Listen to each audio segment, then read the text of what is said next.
Welcome to Mr. Hutchings History, where the past comes alive. Let's dive into today's story. Hey everyone, and welcome back for another deep dive with us. I'm so glad you're here. Glad to be here. Today we're taking a deep dive into something that I know a lot of you have been asking about. Oh, yeah. The Truman Era and its impact on civil rights in America. That's a big one. It is a big one, but we're going to break it down for you. Right. So we've got this fascinating transcript. It's basically a history lecture. Okay. And it really digs into this time period, like right after World War II. 1945 to 53. Right. And what's so interesting is that we see like all this talk about progress, like in principle. But when you really look at what was actually happening on the ground, it's a bit more complicated. It always is. So are you ready to kind of like unpack that with me? Let's do it. All right. Let's dive in. So our story starts with President Truman. Okay. In 1947, he creates this Civil Rights Committee. Huge step for a president at that time. Yeah. Why was that so significant? Well, you have to think about the context, right? Like, this is just 2 years after World War II. Right. And the U.S., they've emerged as this global superpower. Right. Advocating for democracy and freedom. Exactly. Yet back home, the nation is grappling with intense racial inequality. So it's like a real clash between ideals and reality. Exactly. Okay, so we've got post-war America, the global spotlight, a nation kind of struggling to live up to its own ideals. It's a lot of pressure.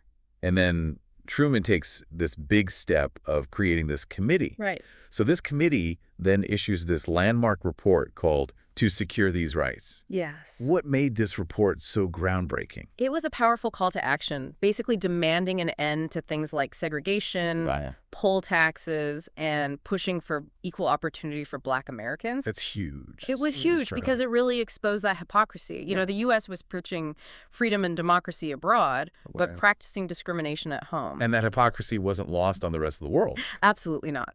The Soviet Union, America's rival in the Cold War. Yeah. They were quick to jump on that contradiction.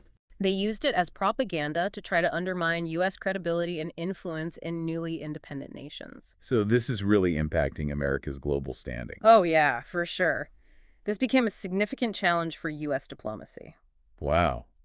So Truman's trying to walk this tightrope, right? He's trying to uphold these democratic ideals. Yes. But he's also facing this internal resistance. And then you have this report that's basically laying out the blueprint for the future civil rights movement. Right. It's kind of like a roadmap in a lot of ways. But I'm guessing it wasn't smooth sailing from there on out. Well, not exactly. You see, while the report laid out this progressive vision, there were a lot of people in Congress, particularly Southern Democrats and some Republicans, who fiercely opposed these recommendations. Really? Oh, yeah. They controlled key committees and essentially had the power to block legislation. Now, wait a minute. We keep hearing about Southern Democrats blocking progress. Were their motives solely based on racism?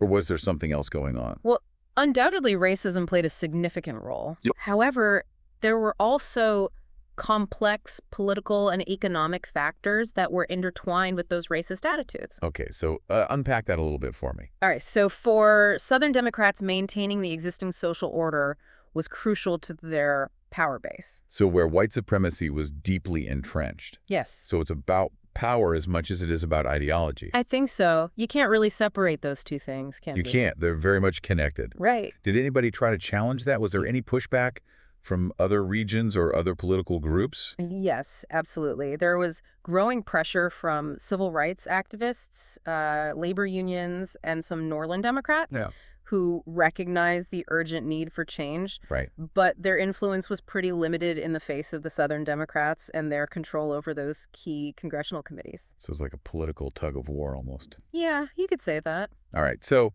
the report made waves, but its implementation faced some serious hurdles. Definitely. What about the judicial branch? Did the Supreme Court play a role in all of this? Absolutely.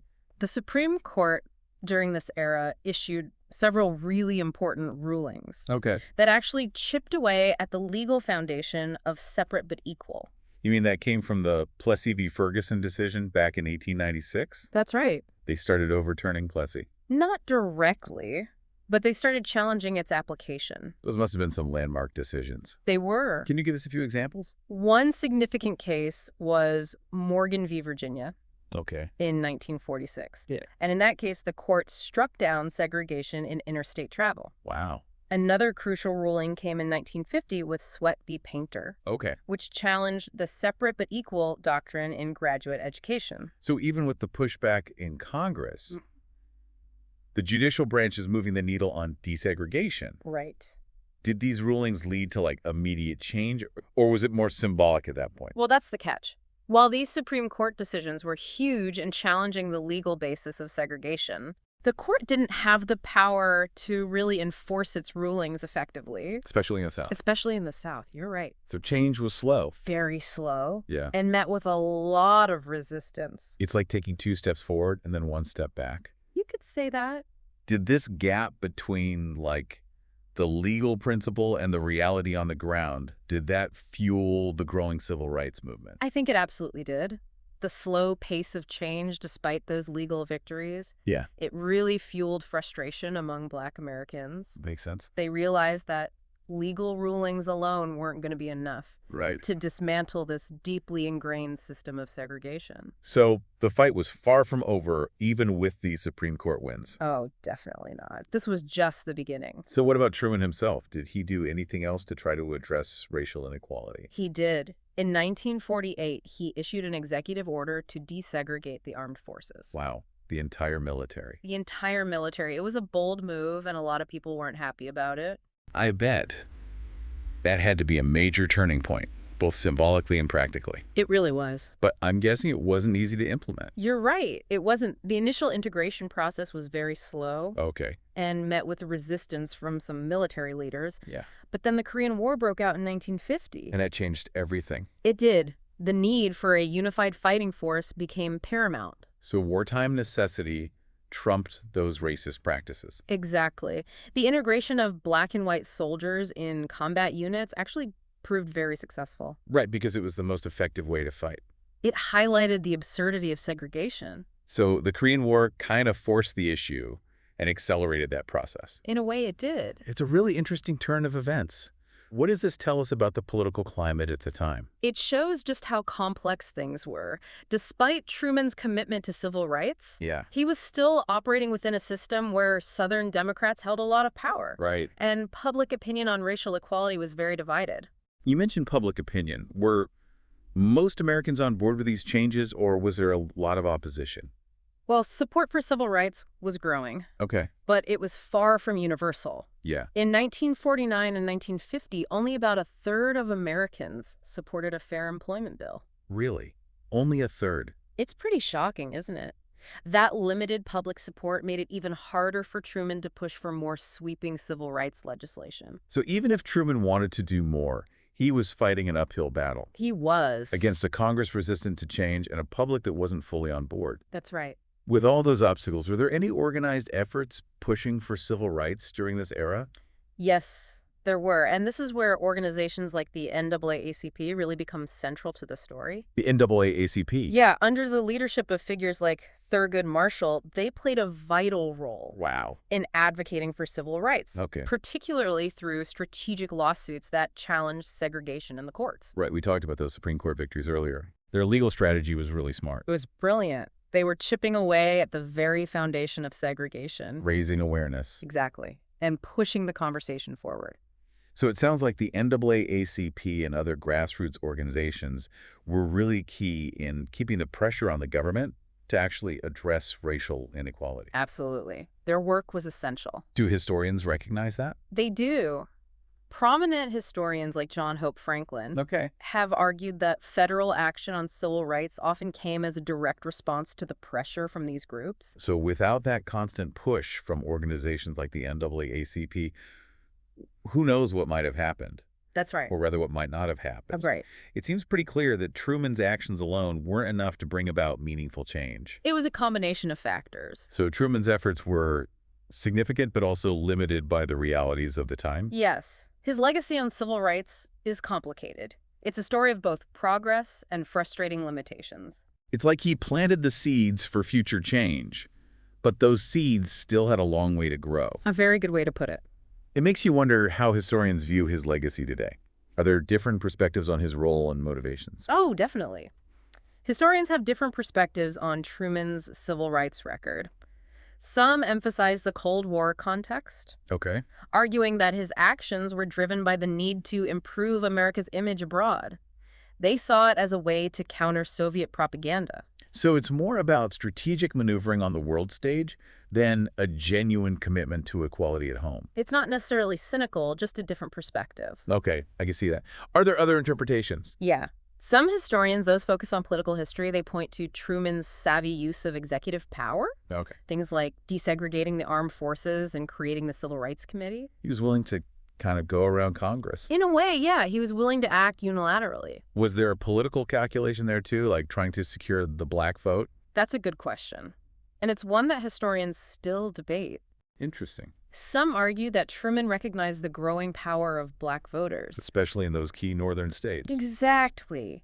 And they believe his actions were partly motivated by a desire to secure their support. So he's walking this tightrope between his own convictions, the political realities, and this need to project a certain image on the world stage. He was definitely juggling a lot. What about those who focus on the limitations of the political system? What's your take? Well, they argue that Truman, despite his good intentions, was constrained by the very system he was operating within. The separation of powers and all that. Exactly. The checks and balances make it difficult for any president to make sweeping changes. Especially when they face opposition in Congress. Exact. So even with the presidency and the Supreme Court leaning towards desegregation, you've got a powerful bloc in Congress that can basically stall progress. That's right. It's a recipe for gridlock. How did Southern Democrats wield so much power?